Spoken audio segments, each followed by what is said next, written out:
Lubos na nagmamahal, Georgie. Sa panahon ngayon, nakaramihan sa ating kapamilya ay naghihikako.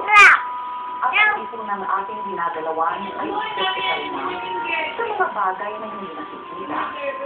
Tila ba nawawala ang tunay na diwa ng Pasko? Tila ba sa ating paglaki at sa paglagay natin sa abot ng buhay, unti-unti nang naglalaho ang paniniwalang humubog sa ating murang kaisipan. Marahil, isa sa pinakamagandang paginago na ibigay natin sa ating mga anak. Mayroon silang mapapagdaman at magbibigay sa kanila ng pag-asa. Nakikita man nila o hindi. Sa puso ng mga musmos, totoo si Santa Claus. Kung wala si Santa, ay wala ng Pasko. Siya ang nagbibigay ng kaligayahan, pag-asa, at pagmamahal sa buong kapaskuhan.